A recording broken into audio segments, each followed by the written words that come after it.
Oh man, what's up, man? I thought you had like a bow tie. I'm like, yeah, you and Reverend, you guys looking good. But it's a tie. I mean, it's a mask. Yeah, I got to My, keep this thing on all the time over here. yeah. Oh yeah, yeah, big time.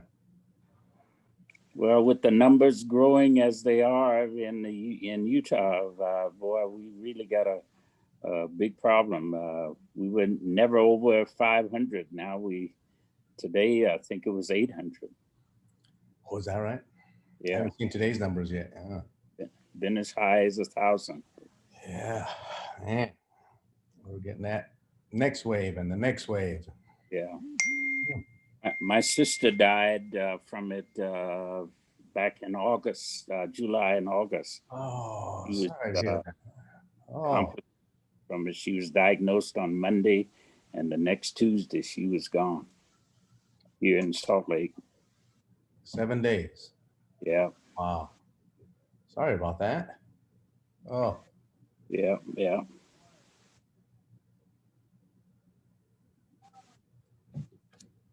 okay. Hello, Kevin.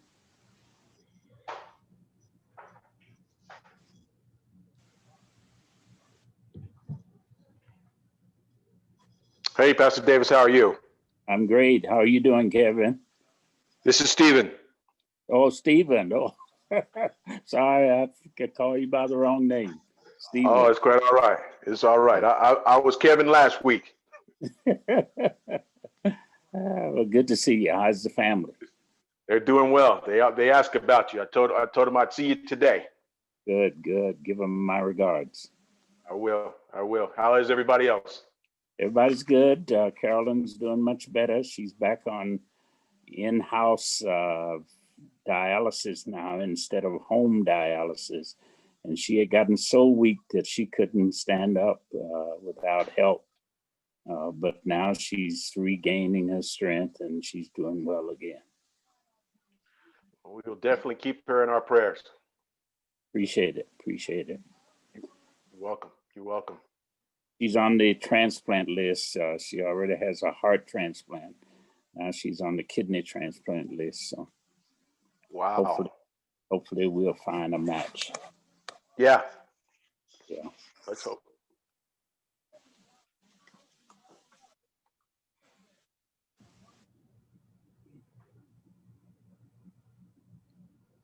All right. Seems like we have a quorum. It's 5 o'clock. I figure we can go ahead and get started.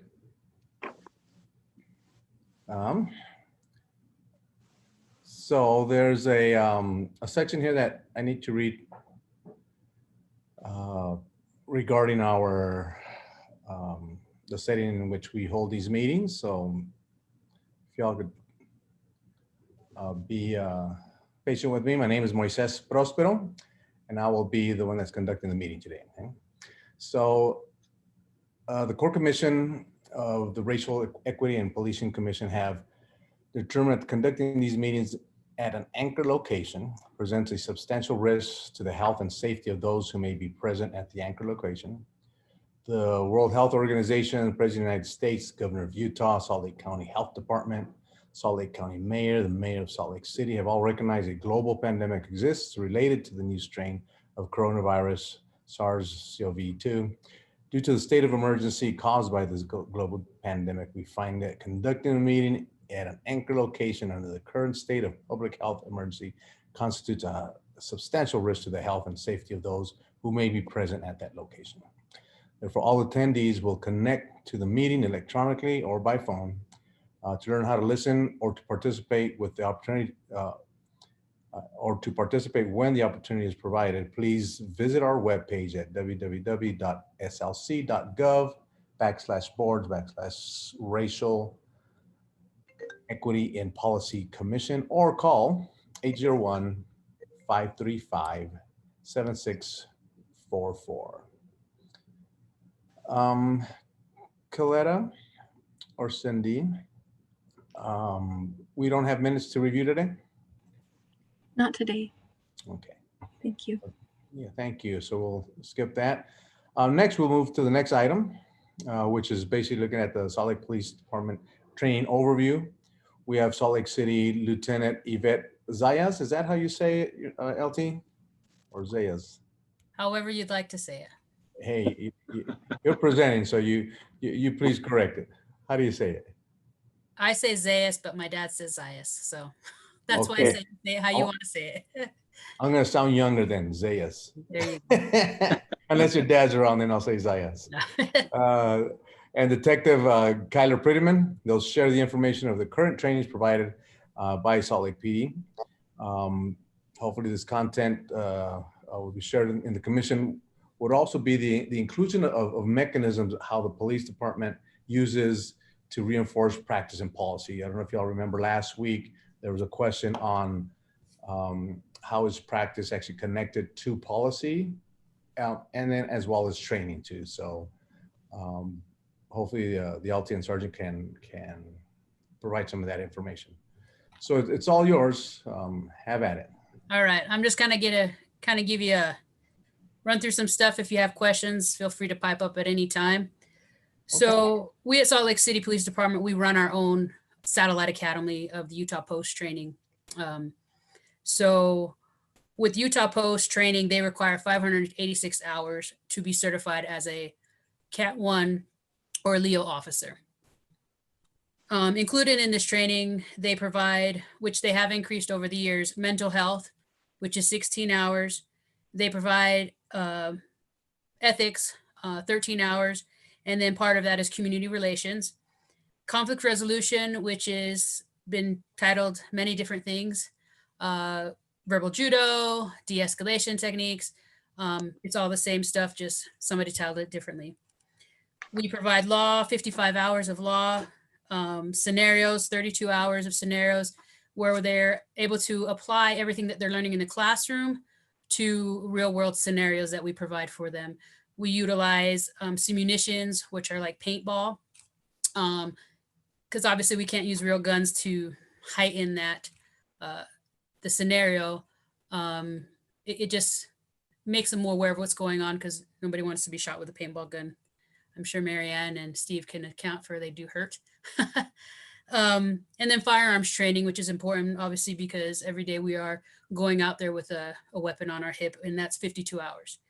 Now, typically when a agency sends a recruit to the Post Academy, they'll go back to their agency and do an in-house program. Well, being that we're a satellite program, we can kind of incorporate that in-house training into the Post Academy when it's needed. So we can go side by side with what Post requires and also add what our department practices are as well. So for the Salt Lake City Police Department curriculum, we have added about 254 hours on top of the 586. So that's about 21 weeks of the academy, which is longer than the basic academy. In our curriculum, we also have scenarios, but we add an additional 20 hours to that. We also have Arbinger, which is 20 hours, and Blue Courage, which is 20 hours, which Detective Prettyman will discuss later. We also have a fair and impartial policing class, which is about 4 hours. And then in addition to mental health, we have the crisis intervention team course that we have, which is a week-long 40 hours course. And then with everything, we have to incorporate policy. And in policy, we have various policies that have to deal with race, police biasing, hate crimes, and whatnot. And then lastly, we also have firearms, and we add an additional 64 hours onto the 52 hours because we include our rifle course, which is a week-long course. And then we have added additional days as we need to fine tune things and make sure that the recruits are proficient with their firearms. As a department, we run what's called in-service program, continuing education, however you like to title it. On average, we provide in the training unit alone about 40 hours a year. Post requirements is 40 hours. This includes in-service, which is twice a year. We'd love to put more on. It's just constraints with staffing. We provide about 20 hours. These trainings provide scenarios. We bring in outside instructors. Like last year in the fall, we brought a SANE nurse to help our officers be better prepared with the investigation, what they need to do, and in helping the victim. With firearms, we provide 9.5 hours annually. That includes 4 qualifications a year that officers must pass. We also make sure that the officers receive policy updates as we are currently going to be doing. On average, it's about 4 hours. It varies depending on what needs to be fixed, what we see is going on nationwide with best practices. We also provide monthly training bulletins, and it's about 6 hours at the minimum. Sometimes some of the updates could be an hour, some of them are 30 minutes, and we look at to see what's going on around with any legal updates, practices around the nation, what they might be seeing to make sure our officers don't find themselves in any bad situations. We also provide less lethal training, which is the taser, the OC, the 40 millimeter mic system we use, and the less lethal shotgun. And that's about 5 hours. They're tested annually to make sure that they understand how they can use the weapon system and using it properly. And then we also try to integrate it into scenarios in service or with our recruits all of the time.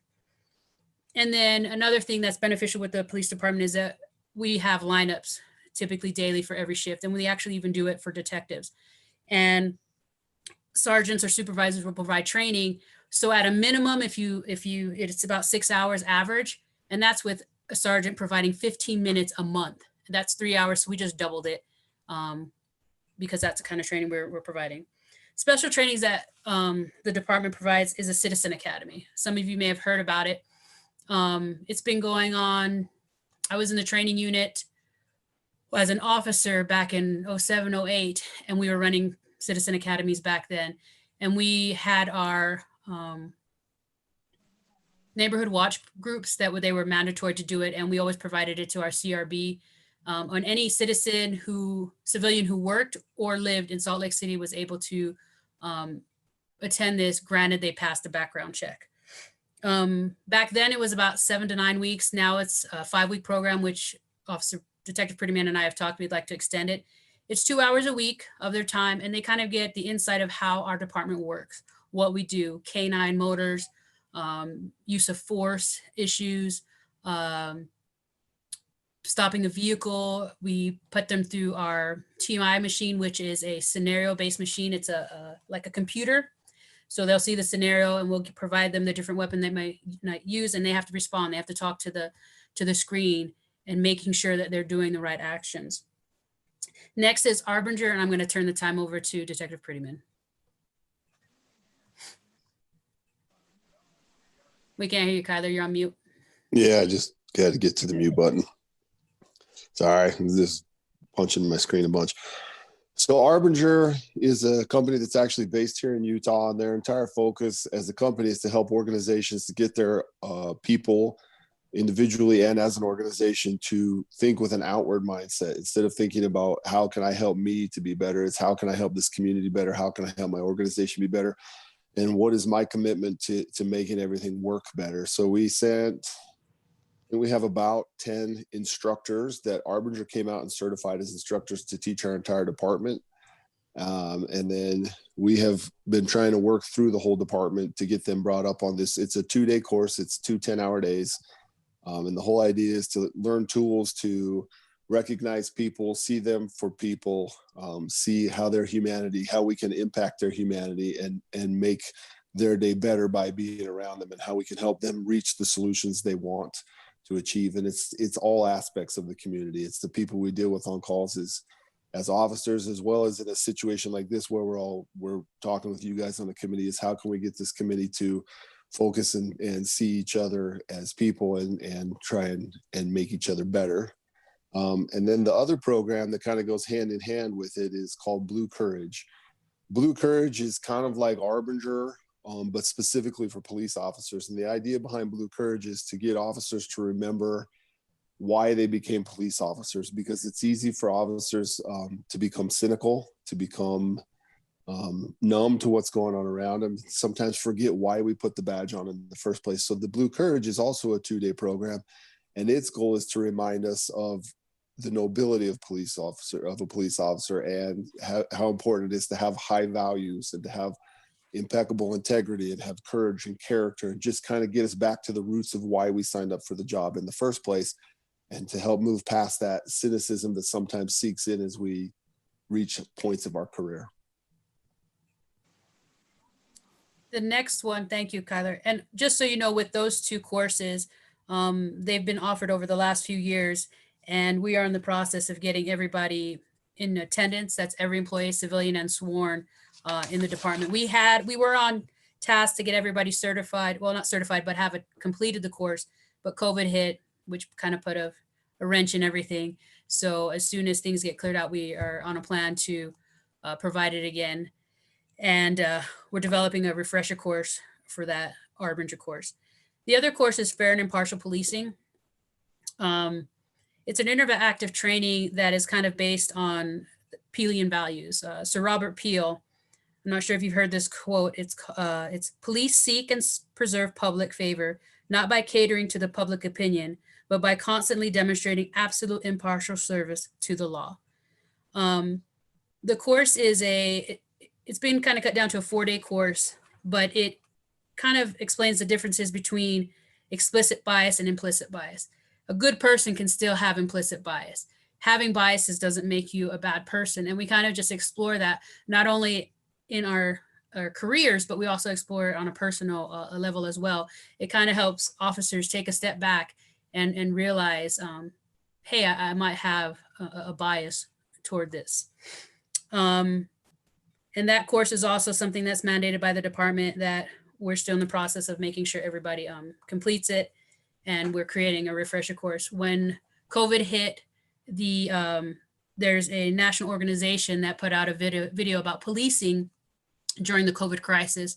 In that 8-minute video, it was some very good information because there were many African-American men who were subject to being treated differently because they were wearing the masks as mandated.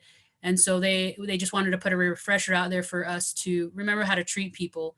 So we did put that out to our entire department during the early COVID crisis. As a department, we also promote our officers to attend in-state and out-of-state trainings, anything that's going to help them do their job better. We also host various trainings at the department, leadership trainings, which we have actually some coming up later this year, hosted by FBI LEDA, and then environmental programs. It's called, for any of you who have been on any community action teams, it's called CPTED, Crime Prevention by Environmental Design. It's really actually great stuff, and it helps a lot of our community intelligence officers help the community members in making sure that their homes are safe and businesses. Now for tracking, I know that was the main question, connecting the policy to what we practice. Our training staff actually responds to every critical incident to make sure that there are no training deficiencies on what occurred. Our officers are great with following up with patrol and detectives to make sure that the information that we're providing them is substantial and what is beneficial to them. And if there's something wrong, we aim to fix it. We also have an audit squad that does random audit on our practices. And as Chief Brown, I'm sure has mentioned, we are accredited by CALIA. So we have that standard. So annually we have parameters that we have to meet with providing training to the entire department. And we actually have to provide proof that we are practicing what we say we are. And that's our training records and providing that so they know that we are practicing it. Obviously, oh, sorry, go ahead. Lieutenant, can you just quickly explain what CALIA means? I don't know what the acronym, Chief, are you on? Oh, not the acronym, but I mean, what is that? It's a standard where the policies that we are implementing are best practices. And it's an accreditation that took us 2 years to get. It's very difficult. There's only 2 of us in the state of Utah, us and West Valley City PD. And nationwide, you're not going to find a lot of CALIA accredited agencies. So it shows that Chief Brown was really taking it seriously on the policies that we implement and are making sure that our officers are practicing. Is that good? Okay. Hey, Yvette, just real quick, this is Chief Brown. The CALIA stands for the Commission on Accreditation for Law Enforcement Agencies. So I explained what it says. also, speaking of that, when we see that there might be deficiencies or anything like that, we make new policies to make sure that we're practicing the right things. And as a training staff, it is our job to deliver that message to the department and make sure that we're training correctly. So I was told that there was a question about the crisis intervention team and what they do. So the program was started about 18 years ago, just before I came, or just after I was hired on here. And back then it was an optional program.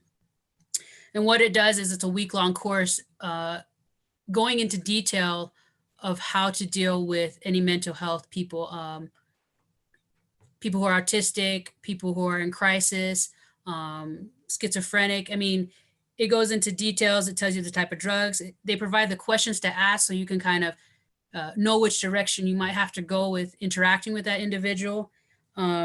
So now, back in 2008, I think, or 7, we actually incorporated it into our basic academy.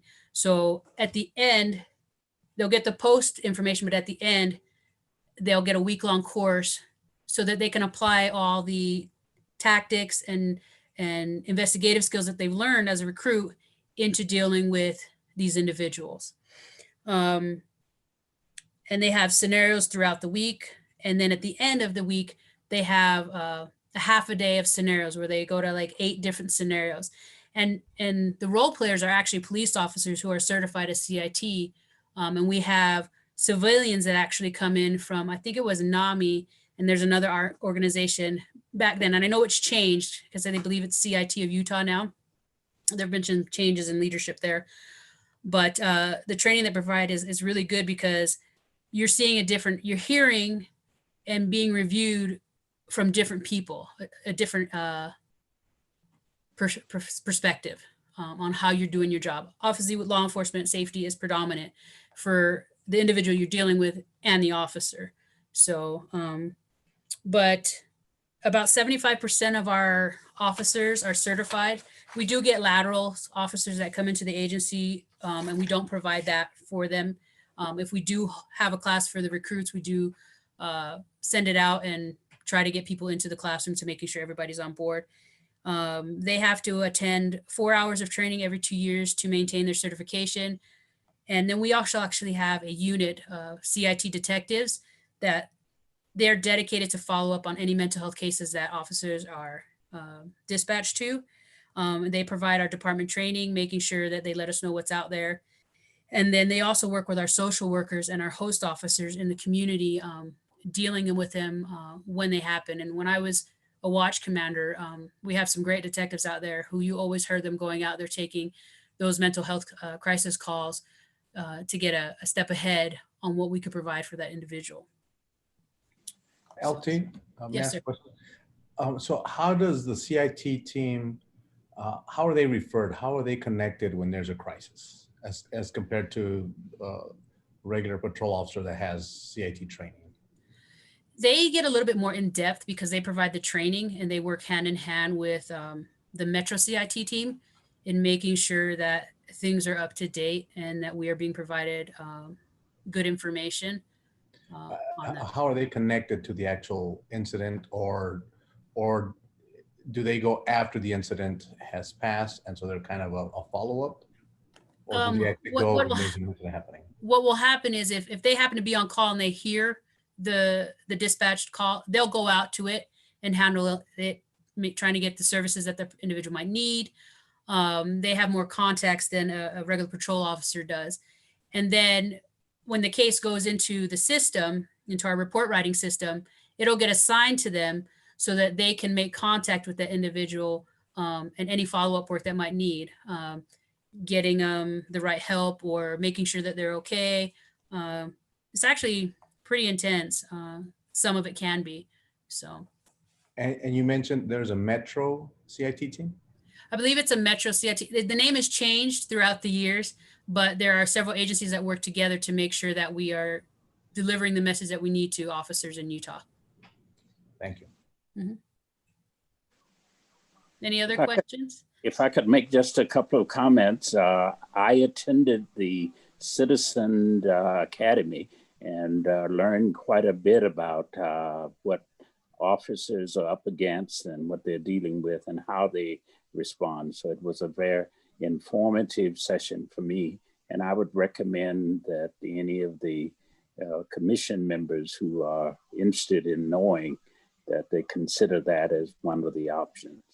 We as a training unit, and I'm sure we would have the support from the chief, would love to facilitate a private citizen academy for this group to help you in this process and create, so you just let us know and we could get it set up, for you. It is a couple hours a week of coming into Pioneer. We have enough space that we could separate it for social distancing, but I'm not quite sure how many are on this on the commission. So I have a few questions. go ahead. Is there, you mentioned that some of the trainings happen in state, some outside the state. Just wanted to understand, do we do any training from outside the country? Well, our public order unit actually gets a lot of training. They're in state, but our training standards come from the UK for our public order. I don't think a lot of people realize that. And they're actually in the process of trying to organize a public order organization to create more of a standard for the public order response to civil disorder right now. Okay, and in the same thing, when you mentioned the Citizen Academy and all that, is that funded through the city itself, or do we get private funding for it as well? There's no cost to anyone. We ask our officers to help out in teaching, but there's no cost to the individual who attends. No, but how is the academy itself funded? Is it through the city funds, or does it need outside funding? No, I believe we fund it, is my understanding. Including the Explore program? The Explore program, yeah, that's funded by the Salt Lake City Police Department. We don't, the training unit doesn't run that. I have been an advisor part of that. So I'm not sure all the funding for that one. Sergeant Horrocks would know more about the Explore program. Okay, thank you. Great. We commend you for good training. So keep Thank you, up. sir. Tell Franz hi. I just have one quick question. Sorry, Lieutenant, maybe you already mentioned this in the beginning, but I missed it. Did you say that there is specific hours for de-escalation tactic training? Yes, it's called conflict resolution. It's communicating with people and learning how to discern what might be happening. Throughout the whole academy, it's learning how to understand people and watch what they're doing and making sure you're aware of everything an individual might be doing instead of just focusing on their face while you talk to them. You're watching their whole body, you're watching the whole environment. And communication is such a key skill in that. We really push the communication, and that's part of the conflict resolution or de-escalation techniques that we have. Nicole, I think you had a question. Yeah, and you may have mentioned this earlier. How many officers do you have on your team? In the training staff? Yes. There's 10 of us. And how many are, oh, go ahead, sorry. Sorry, that's including myself. And how many officers on the ground? For training or for the department? For CIT in general. About 75% of 541 officers. I'm not a mathematician. And I was going to figure that out, and I knew I should have, sorry. No, I did not go into med school for a reason. I don't math either. What is and if you know this, great. If you don't, I completely understand if you wouldn't, but do you know what the response time is if someone is requesting CIT assistance? I don't know. I think it's going to be how the call is generated and what it's classified as, because some calls could have the mental health issues, but also be, categorized with something else. So that's dispatch would be the ones who categorize it and then tell us where to go and, where to take the call. And do you know if a call is classified as mental health, Mhm. as mental health being one of the largest aspects of the call, do you know what the response time is for those specific calls? I do not, because every call is categorized differently on how we respond. So obviously, a fight in progress is going to get a faster response time than a theft call, with no suspect information or a stolen vehicle. So they have tiers on how we categorize the different calls. What would the tier be for someone acting in a disorderly sort of way that may or may not be a source of harm to themselves or others? Perhaps a weapon Tyler, of do some you remember what it is? It's been a minute, and I should know this. Do you know, Chief? It's so hard to say because the spectrum of calls that we get and how they categorize it's hard, and the response time it's really a large picture, because with response time you look at the time the call came in, by the time it gets dispatched, what level it is of a call. On the priority level is the word that I was looking for. Priority level 1, 2, or 3 on how fast the call is going to get dispatched out to the officers. The officers can look to see what's holding, but dispatch typically is the one that tells us which priority level it is and how fast we need to get there to the call. And the response time is also going to be based on where the officer is located. As you know, that sometimes there's a shortage out there, or officers are busy on other calls, and they could be out in Rose Park, but that mental health call is up in Sugar House. So the response time is going to be delayed because that officer has to travel from Rose Park to Sugar House to handle the investigation. Hopefully that makes a little bit more sense.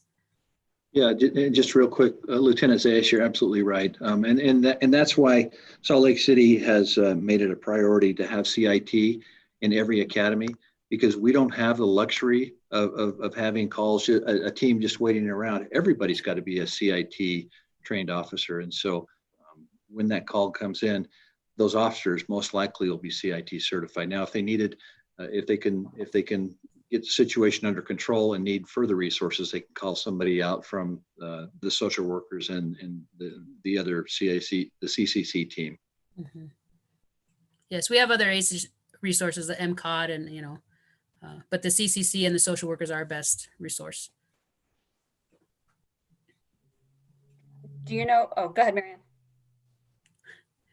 A quick question, lieutenants, about the dispatchers. Mhm. Are they given CIT training? And maybe you could explain the process of how they categorize calls that come in and then are dispatched out to the officers. I know the process in dispatch has changed. I believe we've gone away from the pro QA, which was a process of questions that we had to ask in order before we were able to dispatch an officer. But with their training, I know they have to go through a post certification as well, a post training, but I don't not think they get the CIT. But CIT is open to civilians, because I know in my class we had civilians in the training class, so we would be open to.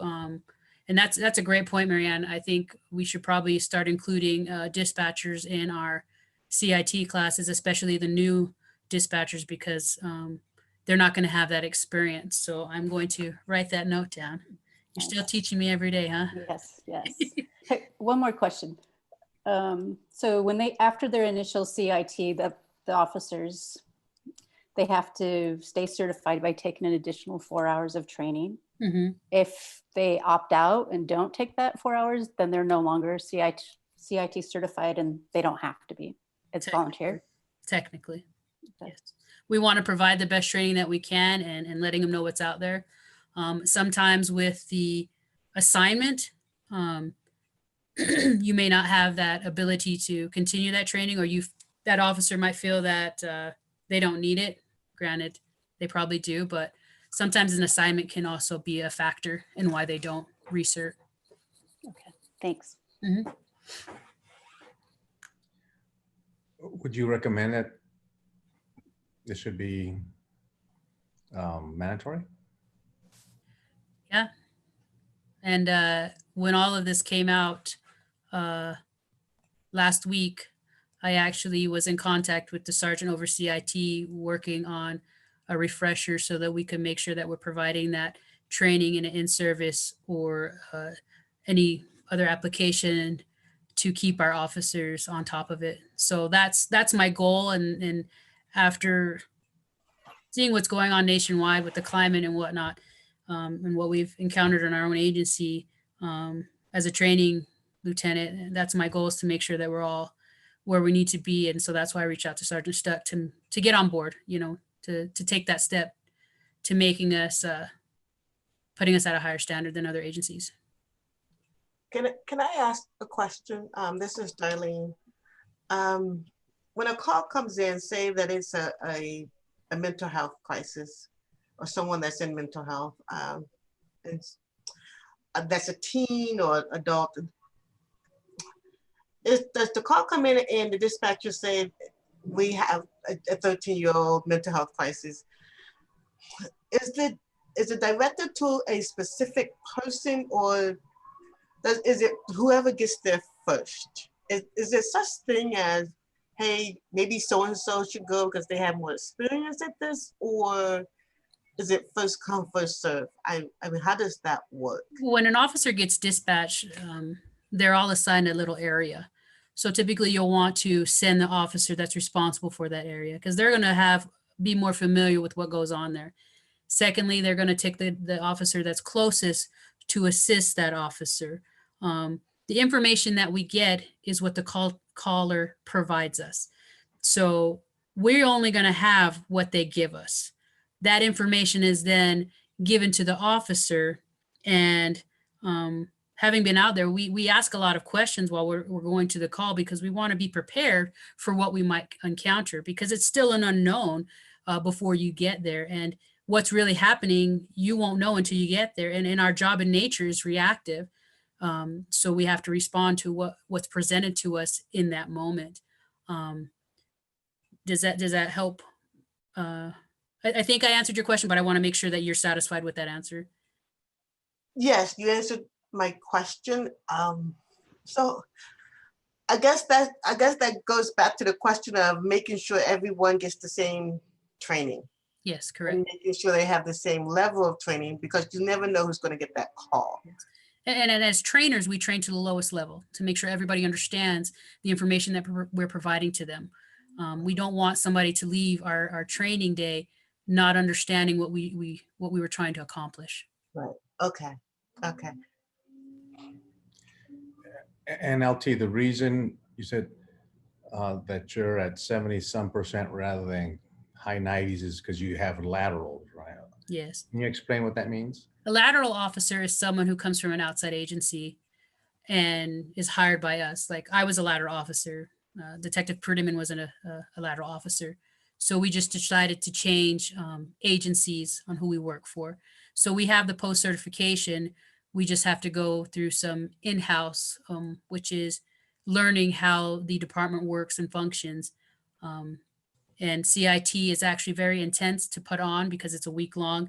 They go to the state hospital, they visit different places to provide the best training that they can.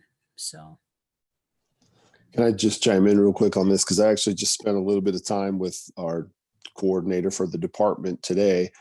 And one of the problems that they're facing this year with keeping the certifications up and valid isn't that officers don't want to do it. It's that we haven't had the training provided because of all the lockdowns and quarantines. So normally different organizations like UNI and NAMI and Adult Protective Services will say, hey, we're doing a 4-hour class today. It's free for anybody that wants to come, but those all disappeared back in the spring and they haven't come back.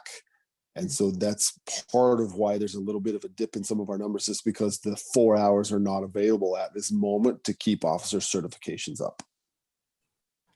In our profession, you typically see we have a lot of trainings that occur probably in the first 6 months of the year.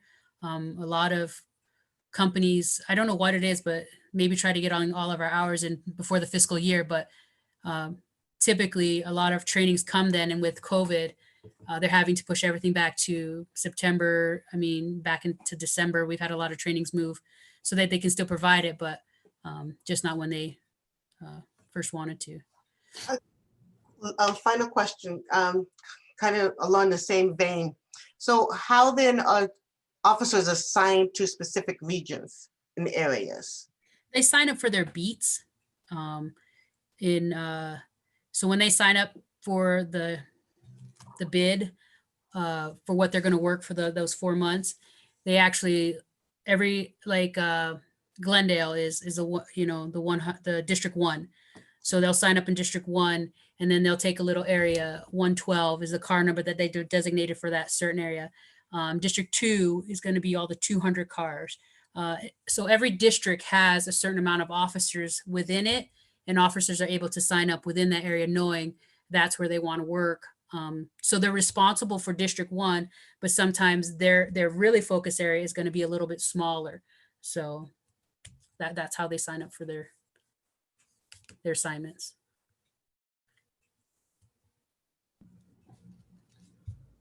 And you did say that there's an audit that the An job- audit squad, yes, and they're make sure that we're meeting the CALIA standards, make sure that we're doing what we say we are doing, and they hold us accountable.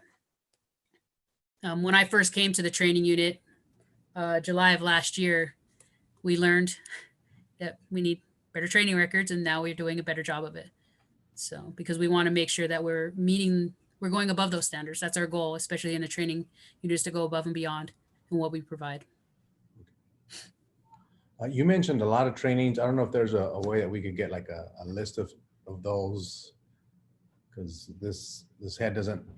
I know I was talking fast. I apologize. And the trainings that I mentioned are just some of I felt that ones that were going to be a little bit more important in what you guys are seeking. I mean, we provide a lot of training to these officers, the recruits, and to current officers, and making sure that they're doing the job the best of their ability.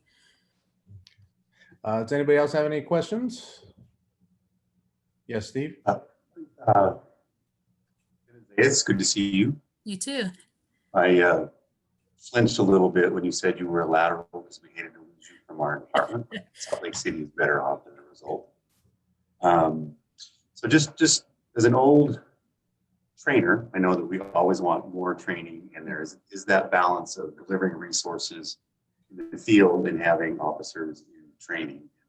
So one of two questions is specific to that. If financially, if there were a way to increase those resources to get more folks in your area, could you use that time? Do you think that would be an effective use of resources? Oh, definitely.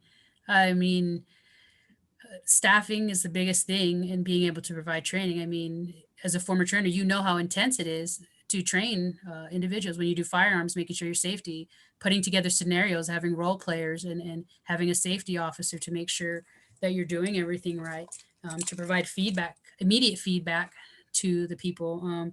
I mean, I think that's what right now, if we had a training facility, we lost the PMAA range last year.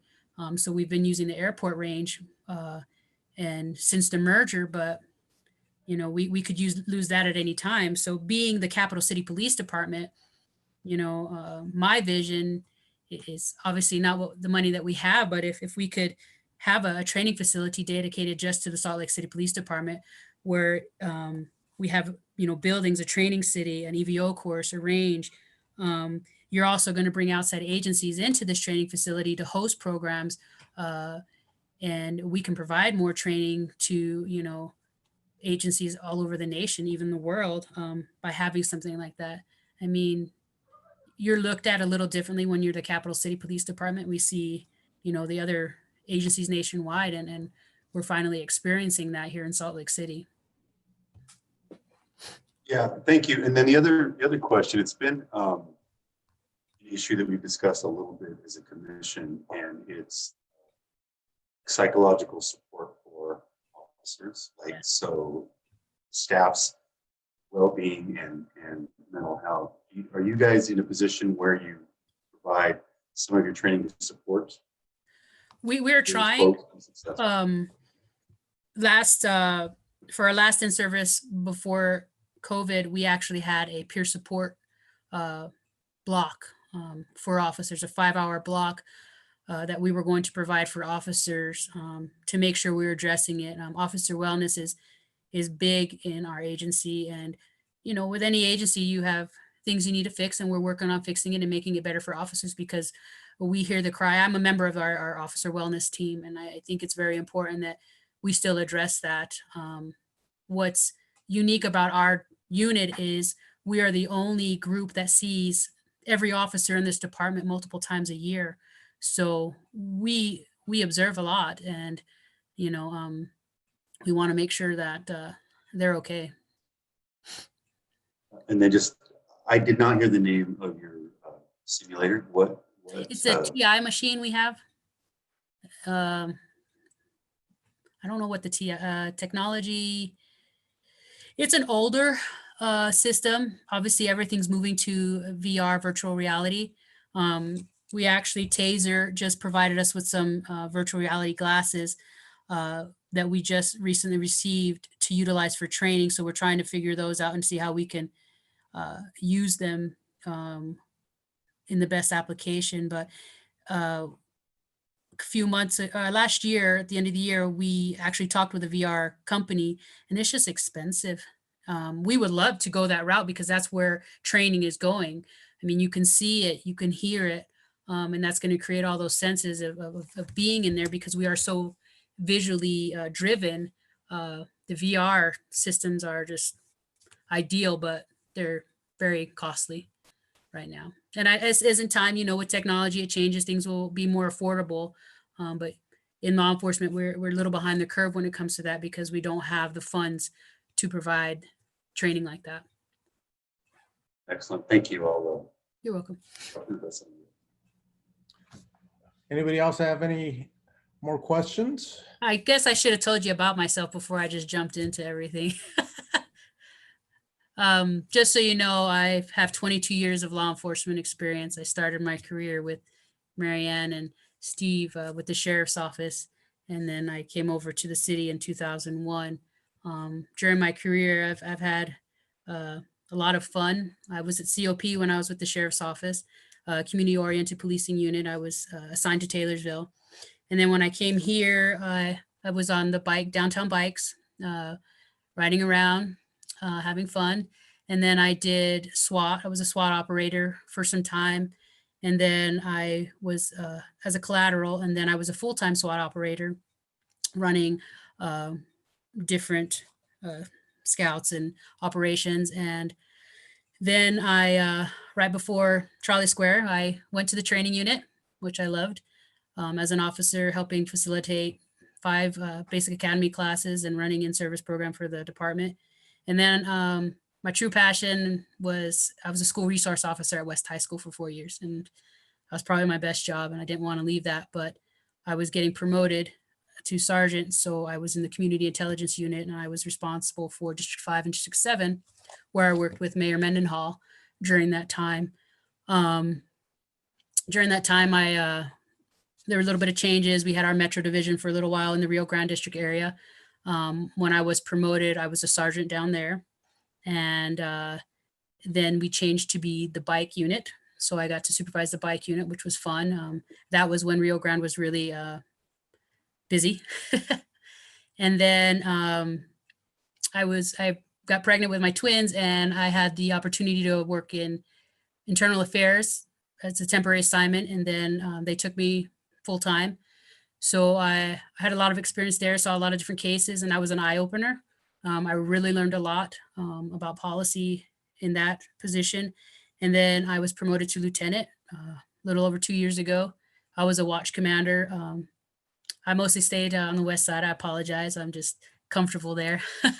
I lived in Salt Lake City for 12 years, right down by Pioneer. So I'm a Salt Lake City. I grew up in Salt Lake City, and I served Salt Lake City. So it means something to me.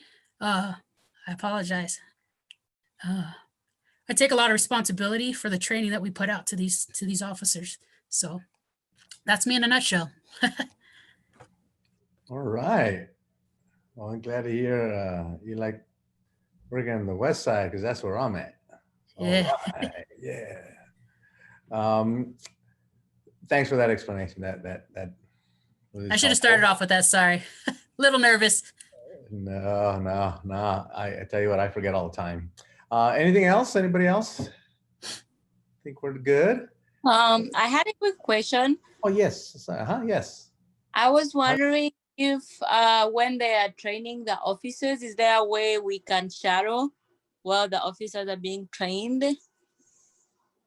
We could probably make some arrangements to make that happen. And I would really love to put a Citizen Academy together for you guys. Even if we have to break it up, once or twice a month or something like that, something to kind of educate you and kind of give you a better understanding of how we practice. And ride-alongs would be great. If you can go on a ride-along, it's an eye-opener.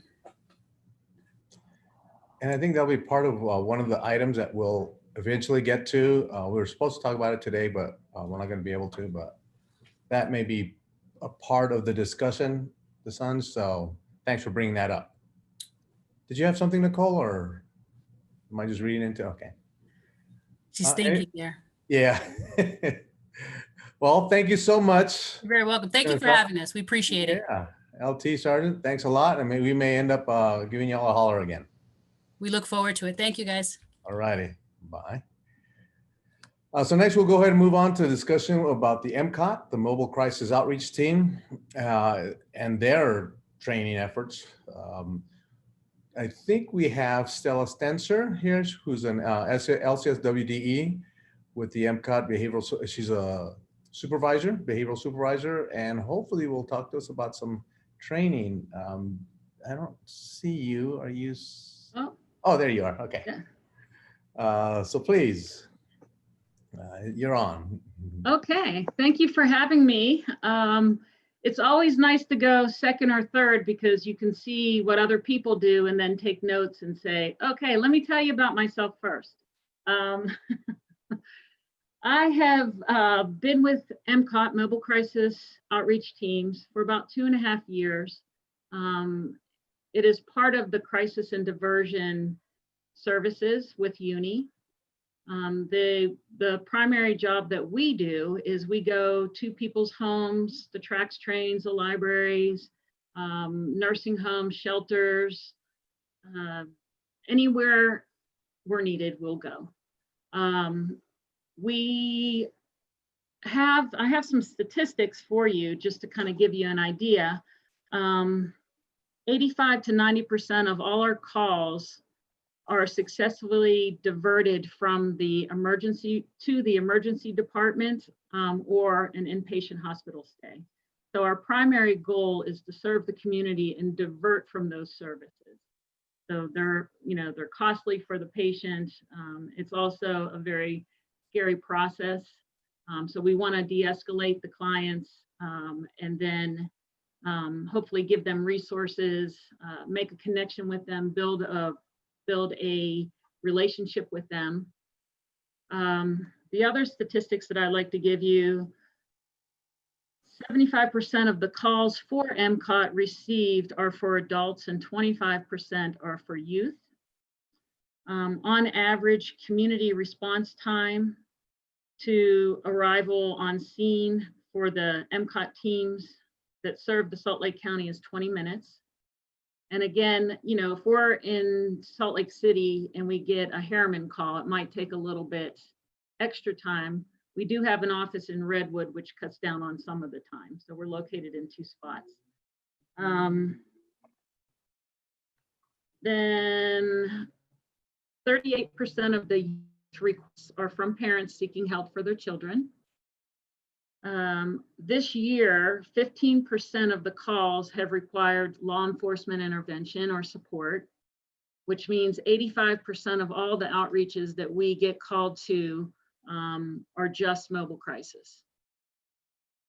Then this year, 12.5% of the calls have been from law enforcement for adults, and 4% of the calls have been from law enforcement for youth. Could you repeat that last one, please? Okay. The 12.5% of the calls have been from law enforcement to assist with adults, and 4% from law enforcement to assist with youth. And these statistics were taken for the fiscal year 21 from January or July to August. So they're recent statistics. A lot of the calls that we go to are schools. So the school counselor is seeing a kid who is acting strangely, who's saying he's suicidal, saying he's been abused. They call us and we go out and assess the child for safety, if they can remain in place or if they need to go somewhere else. Training wise, are you wanting to know our training? I have a question real quick. Do you want me to wait till you're done or can I jump in? Let's jump in because sometimes we get distracted and forget. Oh, I wrote it down. Okay. When you say that you get called to the schools, now I assume that these are minors. Are they minors or? They are minors. We get called to university campuses. We get called to businesses, big factories, postvention. If someone was killed on the job, we will go out there and do a postvention and be available for the staff to come out and talk with us. Okay, so if you are called to a school and you're having to deal with someone that's under the age of 18, are the parents called as well? Yes. Okay. Okay. Now, can you proceed without them being there, or do they must give consent before you can actually do anything? If they're a minor and we go out to the school, we try to get a consent from the parent directly over the phone. If they say they can come, we'll wait for them. If the child is actively acting out and hurting himself or herself or others, we can intervene. Okay.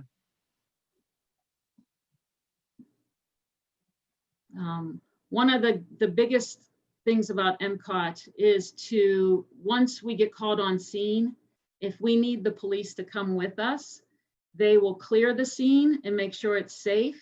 And then often we'll ask them, you're fine, thank you, you can go do your police work. And we continue with the assessment. Sometimes we go to a home and it gets violent, they're psychotic, they start to get dangerous, we'll call police to come. But our goal is not to have the police there. We just want to clear the scene and make it safe for us that there's no guns or other weapons. So how MCOT is dispatched is someone will call the crisis line. They are our dispatchers. And part of Uni Crisis and Diversion Services, we have a total of 72 workers. 51 are clinicians, 21 are peer support specialists. So they'll call the crisis line therapists, so they're licensed professional therapists. They will gather the information, ask the questions, try to de-escalate the caller.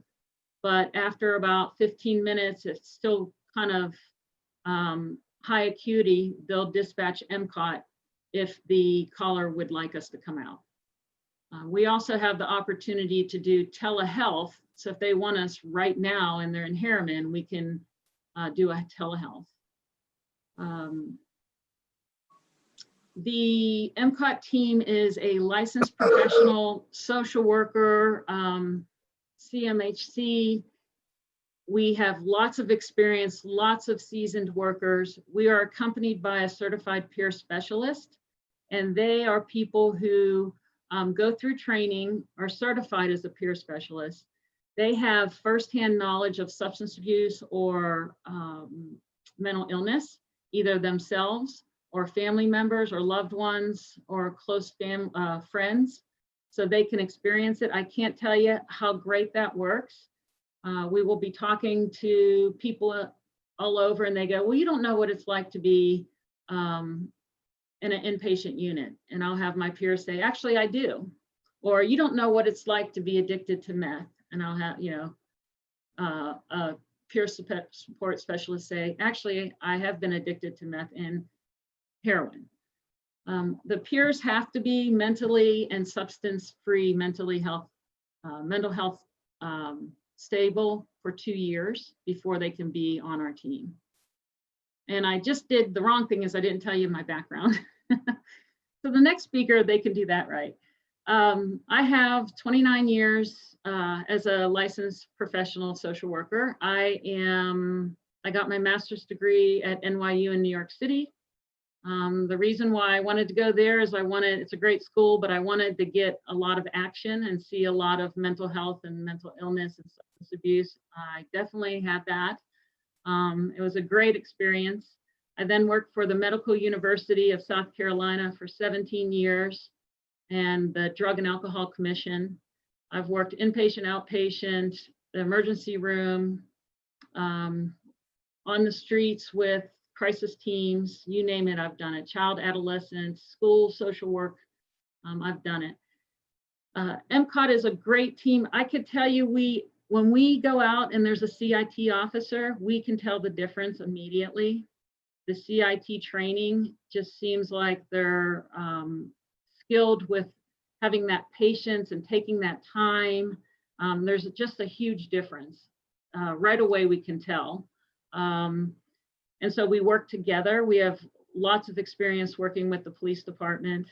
The other non-CIT, we can take over, it's safe, then we like to have the officers just go in and do their other job. So it's kind of, we have both, which is a really nice thing to have. I recommend CIT for everybody. Some of the trainings that we have are crisis line workers, and MCOT are licensed professional social workers or mental health clinicians. We have crisis certification training.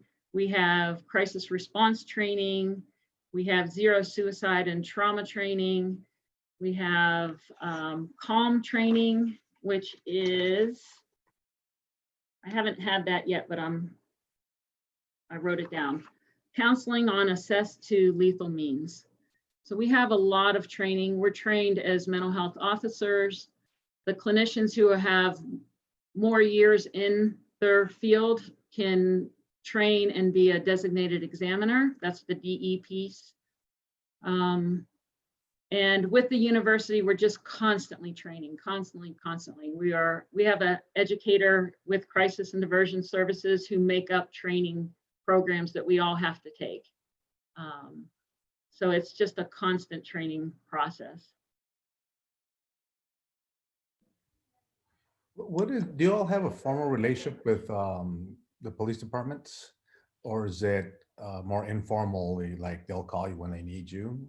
Or is there there's some meetings that we will attend.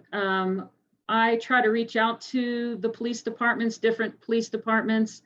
Let's see, about a month ago, I sat down and met virtually with the Sandy Police Department. I went and trained and spoke with the Harriman Police Department. So I just kind of go around, we set up some trainings, not trainings, but we just kind of talk about what MCOT does. MCOT also and the crisis line have been participants of the CIT training. So we will go and after they run through a live action type of training, we give feedback.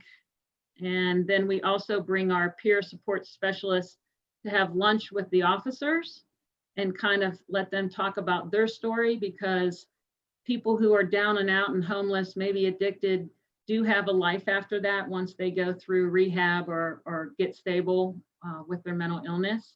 And so I think it's always been nice for them to talk to the officers and say, hey, look, I'm working, I'm doing this, I'm giving back to my community, I'm healthy.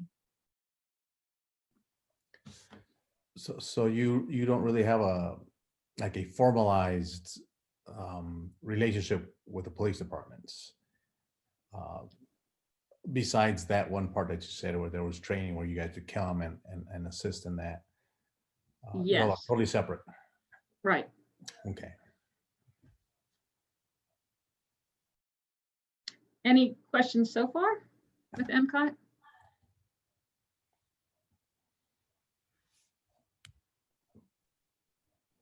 Come on. Think think about this. It's such an incredible program. I'm from South Carolina. They have an MCOT team there. That's when I first heard about MCOTs, and we go everywhere. We worked with the FBI several times. We go to, in South Carolina, it was like bridge jumpers. Here, it's kind of like overpass jumpers. We do all kinds of stuff. We go to the universities, we go on campus, we work with the campus counseling services for the U. We've gone to SLIC, we've gone, anywhere we can help somebody, we'll go, and talk to anybody, we'll go. Right now we're going to the homeless hotel set up for COVID. We go there, they got new staff, we're going down and training them. We go there twice a week just to kind of make sure staff and the residents are doing well if they need any help. And we go out to all the VOA, we go to storefront and kind of help the community, because it's so hard to get an appointment to see someone. And this is like a private practice therapist that's in your home within 30 minutes. It is amazing. My experience have been that if MCOT is called, especially on an adult, it is actually hard because they are an adult, and if they refuse service because they don't feel that they have a mental health condition, but clearly the person that's making the phone call saying this person is not behaving rationally, it's really difficult for the officer or the MCOT person to really discern whether or not their behavior is unusual or not if they don't know that individual. And if they answer certain questions the right way, if they're smart enough to say, no, I'm not going to kill myself, no, I'm not going to hurt anyone else, it is actually really quite difficult to get services for them. But they could be in the middle of a mental health crisis, but they're not going to get any services because they answered the question correctly. That's been my experience. So it's hard actually to get help. Yes, the biggest thing that we come across is that now our designated examiners and the medical doctor are the two people that can file a blue sheet. So if you're looking at commitments and you have a pink sheet that the officers or a mental health officer can do, and a designated examiner can do a blue sheet. And a blue sheet is based on what the examiner sees and secondhand knowledge, a family member, a girlfriend. If they can give us that information, we can file a blue sheet and send them to the hospital. The problem with that is they have to meet criteria, and what someone else thinks is an emergency might not meet the criteria. And we have to convince the officers to honor our blue sheet. That's where we have that kind of a difficult situation. Yeah, I've seen that live, and it's not pleasant. It's a person clearly in crisis, but just cannot get services, and it's very, very, very hard. And that's when everything just goes off the rail, because that's, in my opinion, is when it escalates to the situation where you need law enforcement, because that person clearly, well, I guess I can't say clearly, but the family member or the girlfriend or whoever has that intimate relationship with that person knows clearly that that person is in a mental health crisis, but because they don't meet the criteria, they're not getting admitted to get the help that they need. And then that escalates into having to call law enforcement into the situation. Then it becomes something entirely different.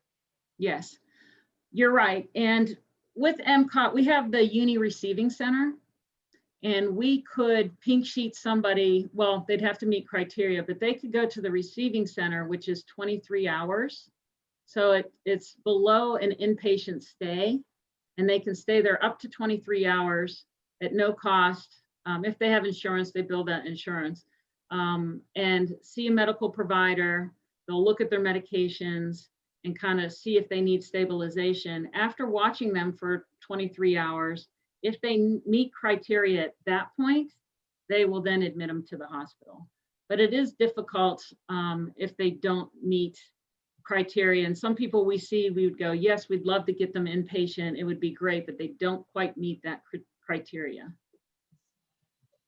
I could go over what that is if you want, if you like, or. I'm okay, but it's up to others. Yeah. The other thing that MCOT can do is I'll give you an example. We went out on this guy multiple times, and he never makes his outpatient appointments. He's refusing medication. He's not stable, but he doesn't meet criteria for inpatient. So MCOT will go out and will say, he doesn't meet criteria, but we want to encourage you to go to your appointments. We leave, they go to the emergency room multiple times. He doesn't meet criteria. He's discharged back home. They call us again, we come back out. And what we do is try to support the parent or whoever's in the home with this mentally ill person. But we can also do a assisted outpatient treatment petition to the court. And we send that to the court does a court date, and that person has to go and they court order them to treatment.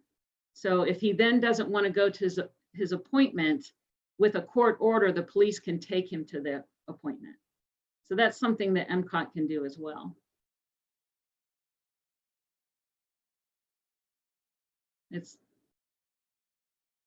Which I think is really good.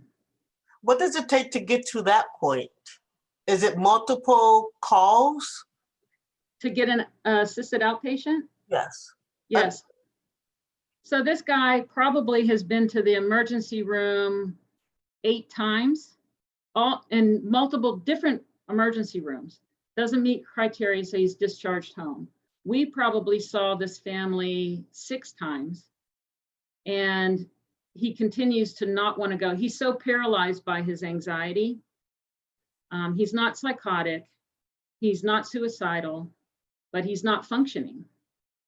And so after multiple tries to get inpatient, because that's what the family believes he needs, but he doesn't meet criteria and they won't admit him,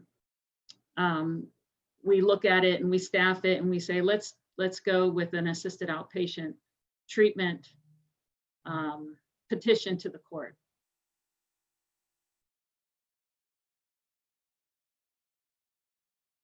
So there's different things that MCOT can do, that the social workers and the case managers for the police do different things than what we do.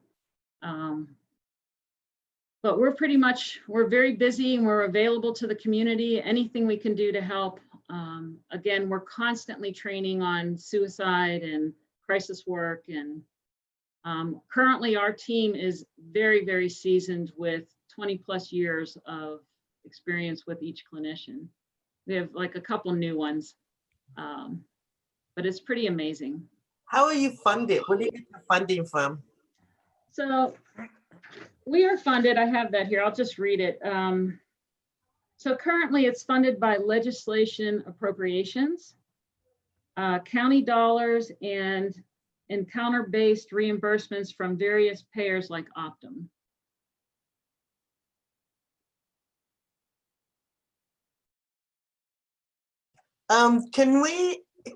Is it possible, do we have a record of that, just to make sure that we have that somewhere that we can look back on, just on your funding?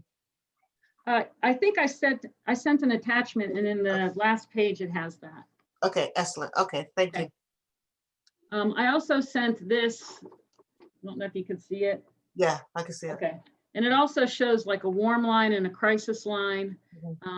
Anytime anybody needs resources, I don't know what to do with my boyfriend, I think he's crazy, but nobody will accept him for inpatient. We often encourage that person to call the crisis line and talk about that, and they support that person as well. Now, if a person does not have health insurance, other impact MCOT, or does It doesn't. Okay. No. And we'll go out to a home and then we see them and 8 hours later, they're in a crisis again, we'll go back out.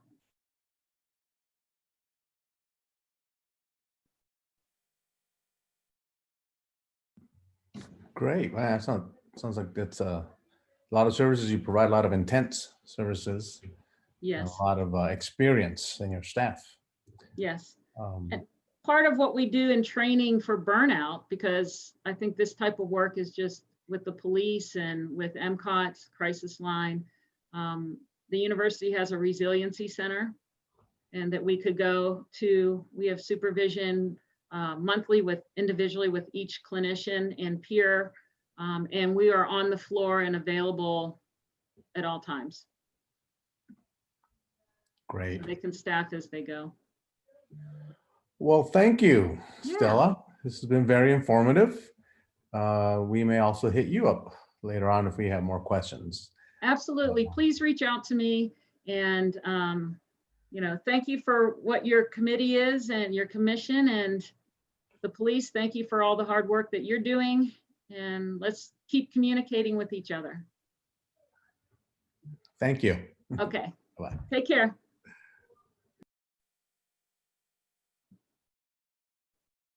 All right. Well, so next we have on the agenda for the commission policy review.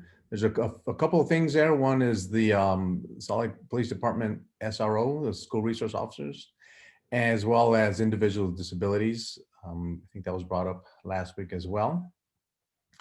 We have Sergeant Tierlink from Salt Lake Police Department here available to talk to us. There were some files that were sent to us.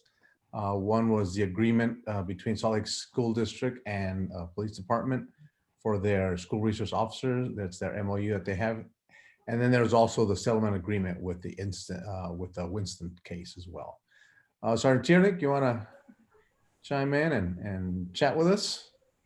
Pardon me, Chair. This is Cindy Liu. Oh, yes. Sorry, Sergeant Tierlink. Just wanted to make a note to commissioners. You do currently have 11 commissioners in the meeting, which is exact number you need for a quorum.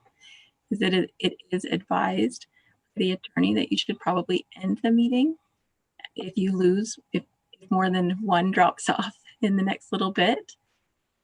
And definitely that we shouldn't take any action if there is less than a quorum. Thank you. Perfect. Thank you. Okay, do you want me to go or we're gonna put it on hold? I'm easy either way. Well, I don't know. What do you guys think? Well, what is the commission? Do you all want to wait till next week? Or do you want to just go on through? We still have 11, so I think we go ahead. All right. Everybody go with that? Yeah, I say we go ahead as well. All right. All right. Sergeant. Well, is Luna on the line? I think she had some strong feelings about the SRO giving it the commission or going to a subcommittee. Is that part of what we're going to discuss? We'll discuss that after the presentations. Okay, so I'm Sergeant Tierlink, Salt Lake City Police Department. I have been the sergeant over school resource officers for just about a year. Prior to that, I did 6 years as the school resource officer at Horizonte. I have 10 officers who currently work for me. We have 2 at East, 2 at Highland, 2 at West, 1 at Horizonte. I have 3 that cover the middle schools. And then I have 1 outreach worker who is currently working for me. And she's putting together an outreach program that we hope to have at least 7 more social workers who are going to be working with the SROs to service these schools. To be picked as an SRO, first we put out a sheet, see who wants to come to the schools. Once we have the people who want to come, as a police department, we look at those officers and see who the best candidates are going to be. And then we bring those candidates to the principals, whatever principal is in need of an SRO, and have them interview the candidates, and they help pick who's coming. Our goal is to get officers in there who have a passion for helping kids. Our primary job, our job is to protect the school. That's number one. Our jobs are to protect the schools and keep them safe. The secondary job is to be an informal counselor. And I would say 90% of our time is spent as an informal counselor.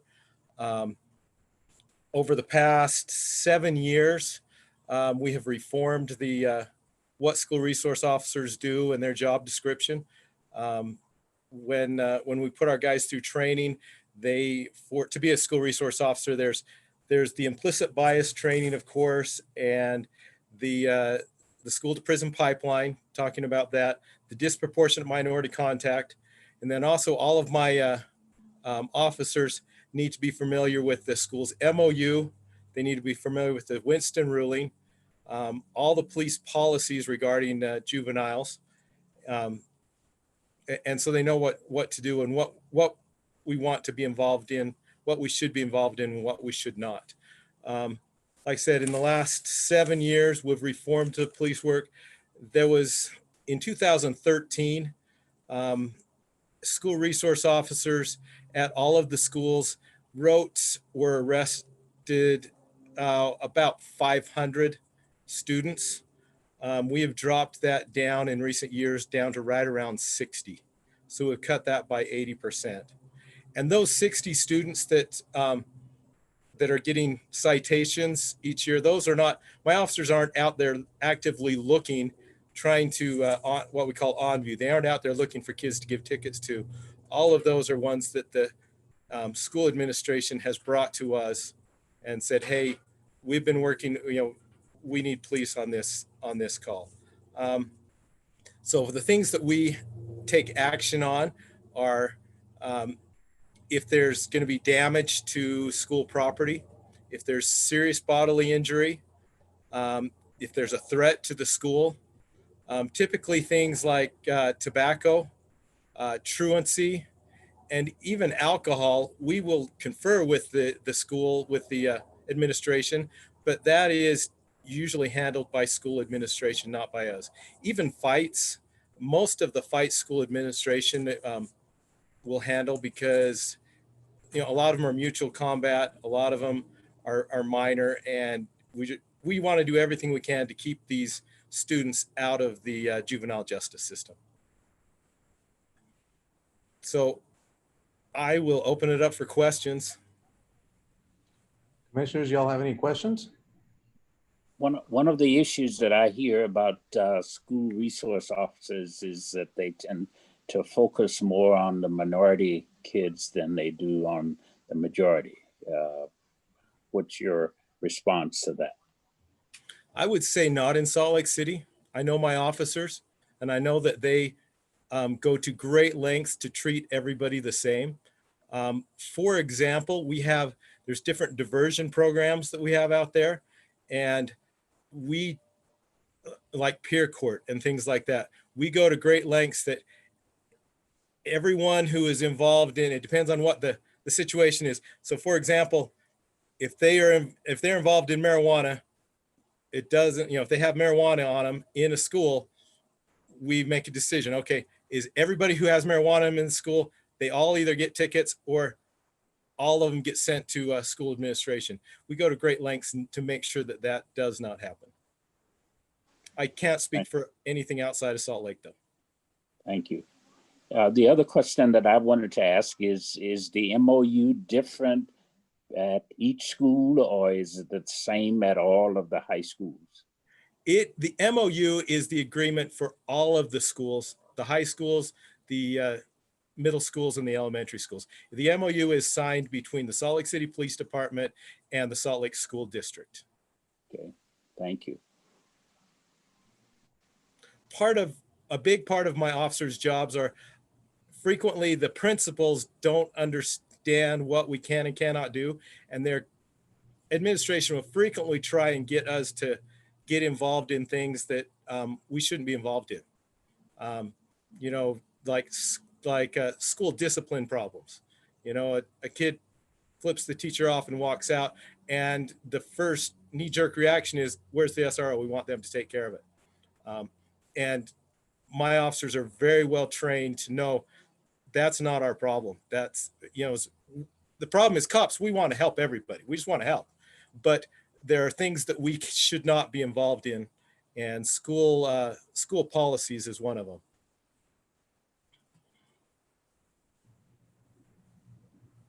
Any other? Yeah, how much influence do you have over what charges are recommended on a child, or really an allegation in the delinquency system? You know, there's obviously some.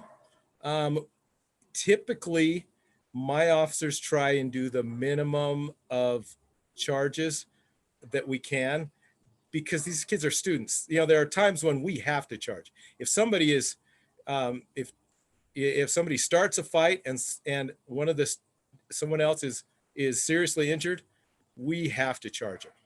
If they damage the school property and the school wants to be a victim, we have to charge them.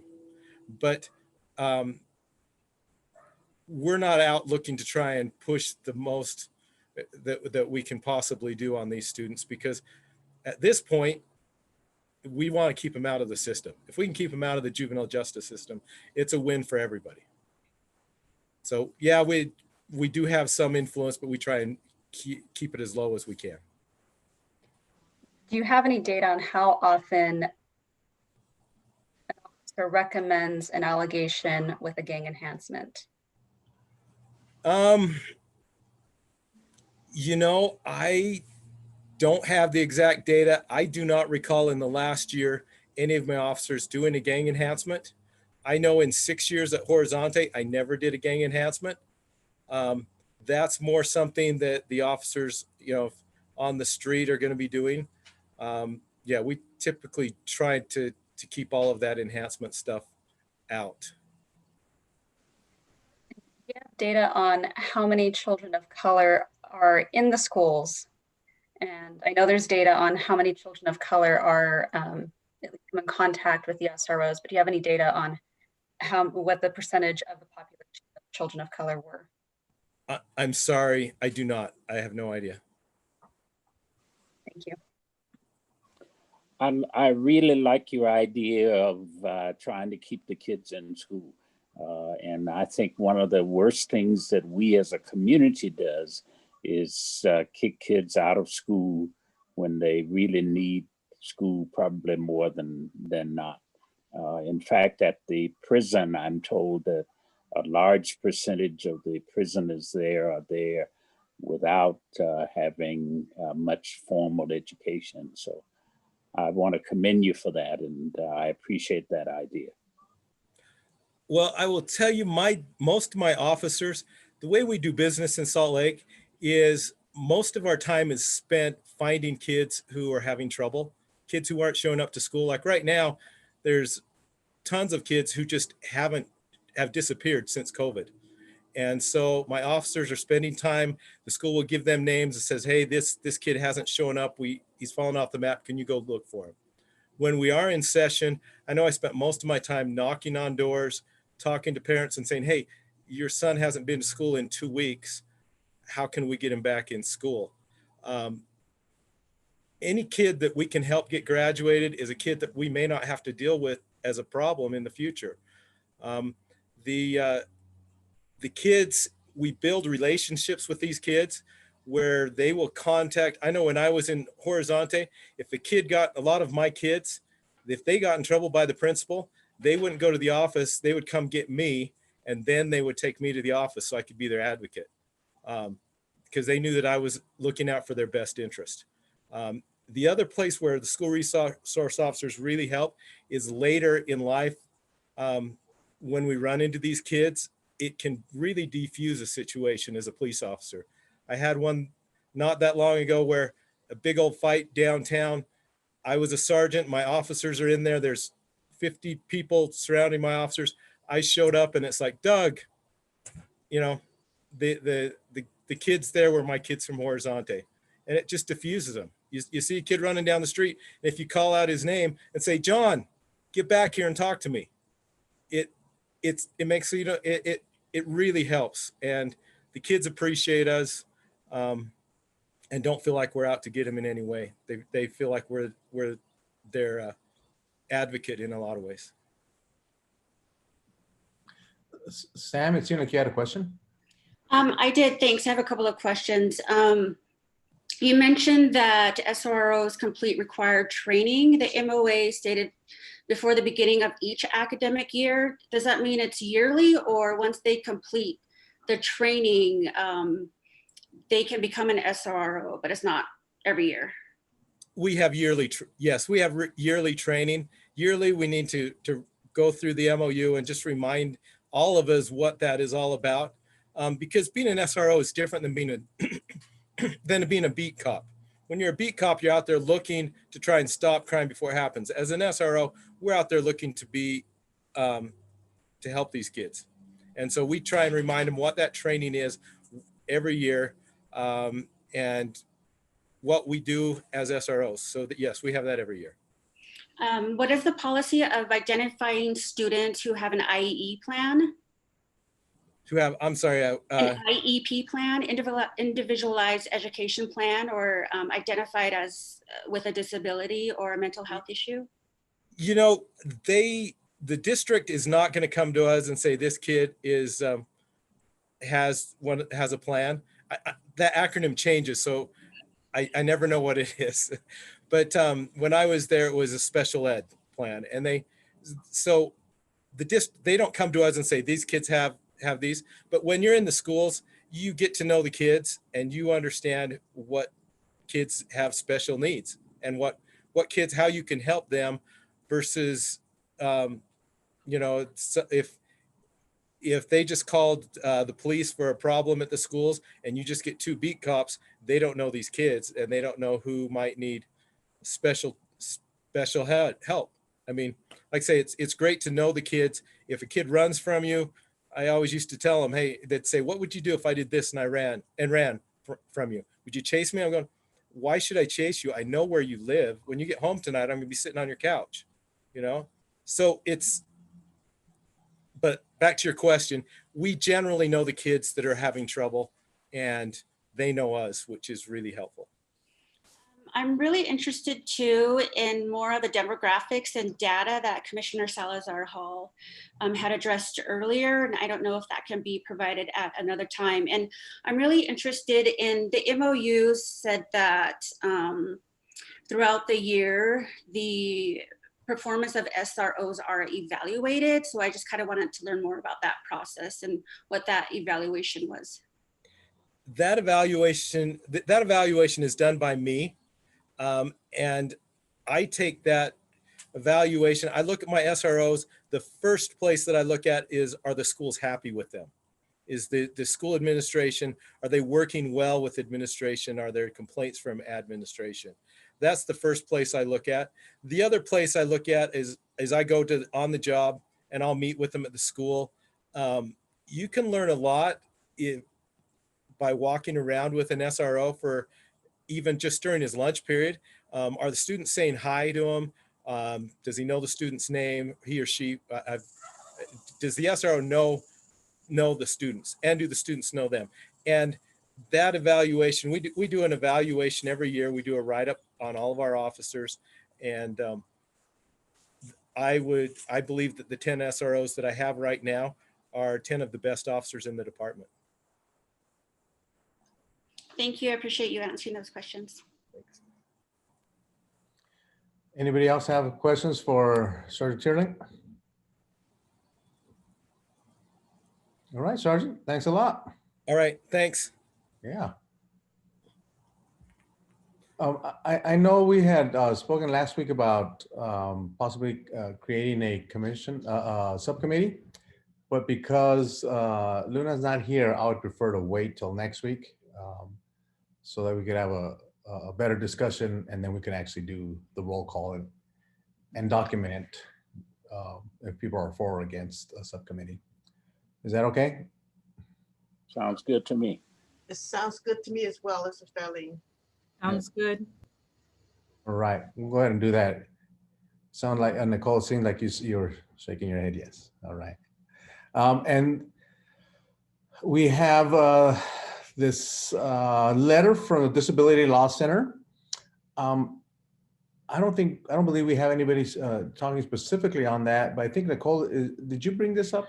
I was wondering what the discussion was around this, the letter itself, and I'm assuming the policy that Mark Cottrell would maybe address that piece.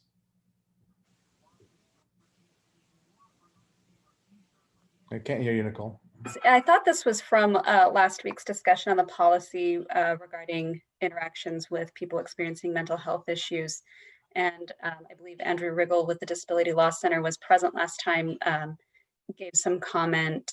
And then I thought this letter had been issued last week. That was what I thought. I could be mistaken, but I know that I think this is exactly something that the Disability Law Center should comment on and provide us with some guidance. I know I think we very quickly identified some room for improvement in that policy. They did have a variety of recommendations in that letter, so maybe we should wait to have them discuss, somebody from the DLC for the letter itself. Maybe we can put that on the agenda for next time, Mr. Chair. I think so. I think that would be a good idea.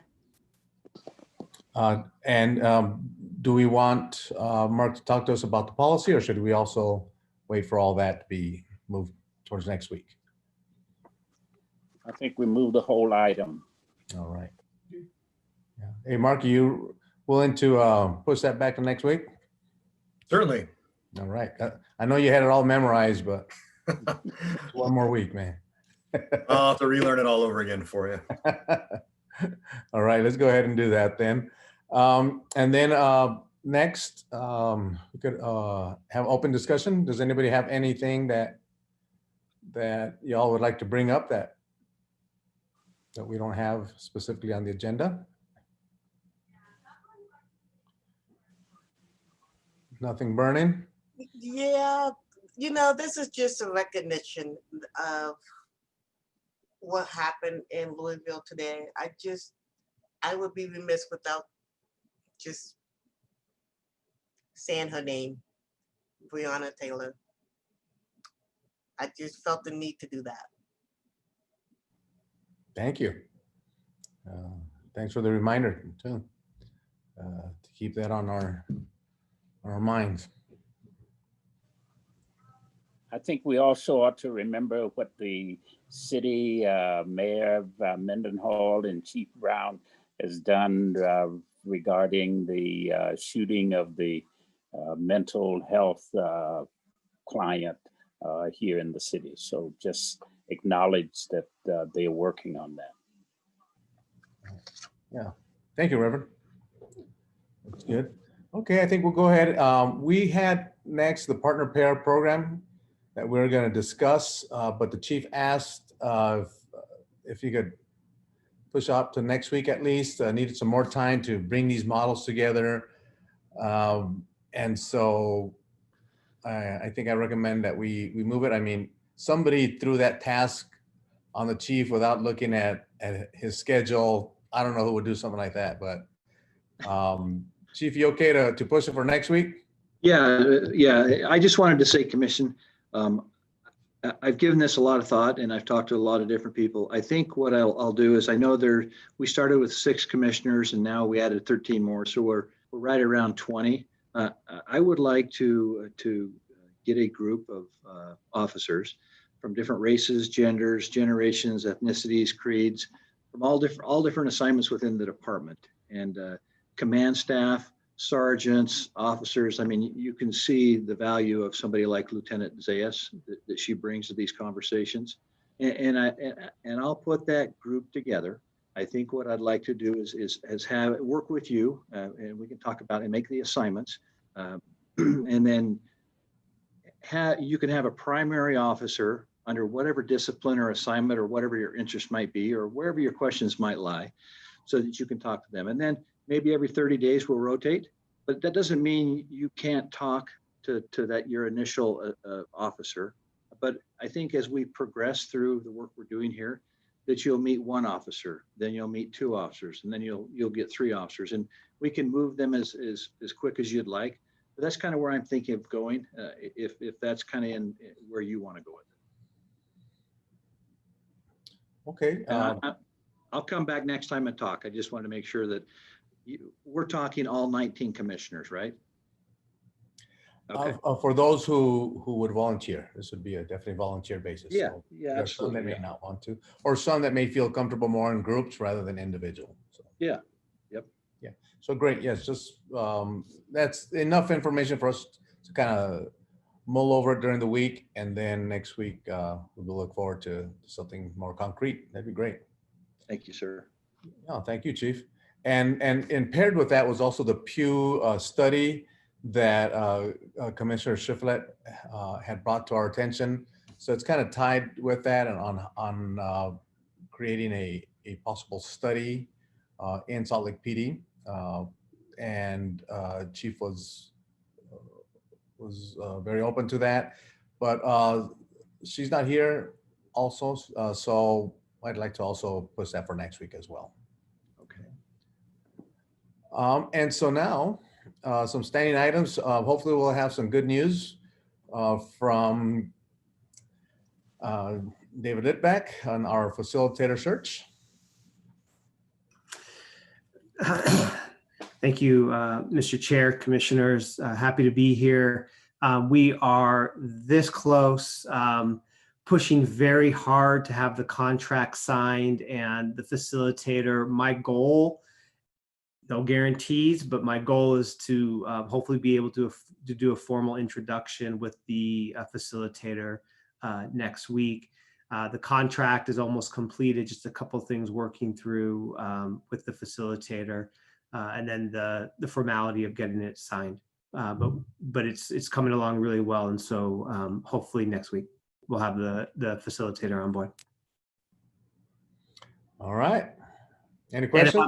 If I'm absent next week, it's because I didn't meet my goal, and I don't want to. Yeah, we gonna send Reverend after you, man. All right, thanks a lot, David. Absolutely. No hiding. No. The next youth subcommittee. So Dr. Prospero, where are you? Come on, speak up. So I'm not going to speak up. I'm going to have some of my youth subcommittee members speak up. So Rogelio or Sanjay, whichever. What do we got going with the subcommittee? We met on Saturday.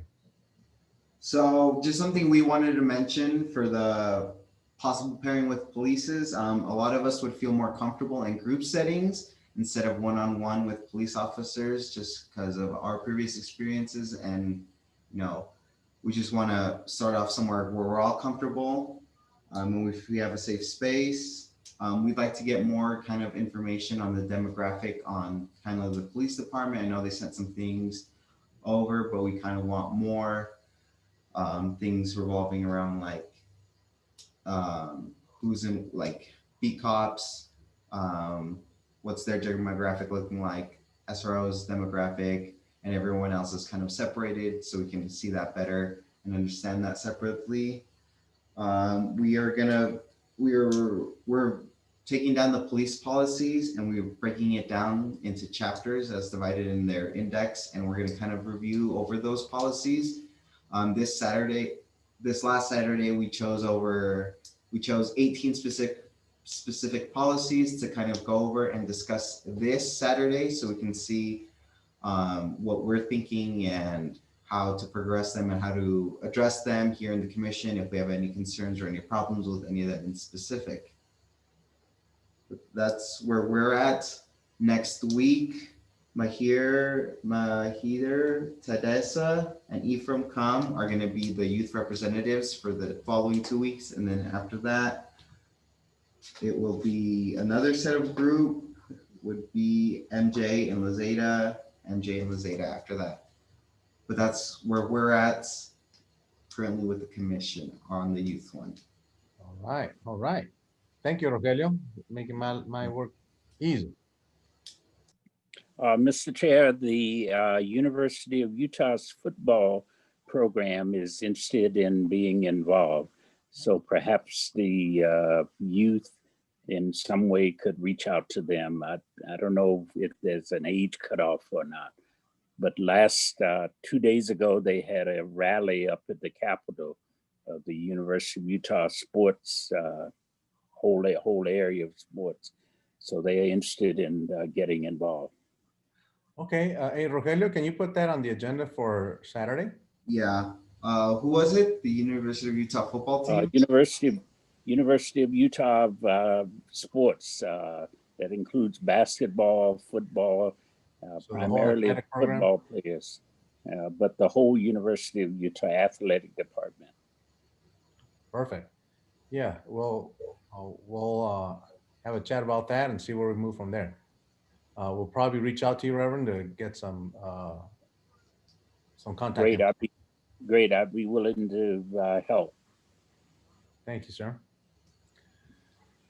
Item to report to the city council or mayor. I would prefer to wait till we get our facilitator down and then get them up to speed and then be able to present. Because this next one is on the 29th of September, which is next Tuesday.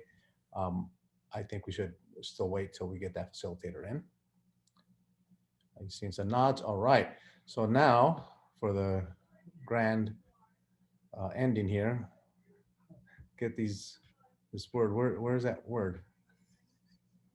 I need a motion to, what do you call it? To end the. Adjourn. Yeah, thank you. Need a motion to adjourn the meeting. Mr. Chair, I make a motion to adjourn. I second the motion, Mr. Chair. So that was Stephen Jewirden and Reverend Francis Davis. Thank you. So the motion passes. We are adjourned. Thank you.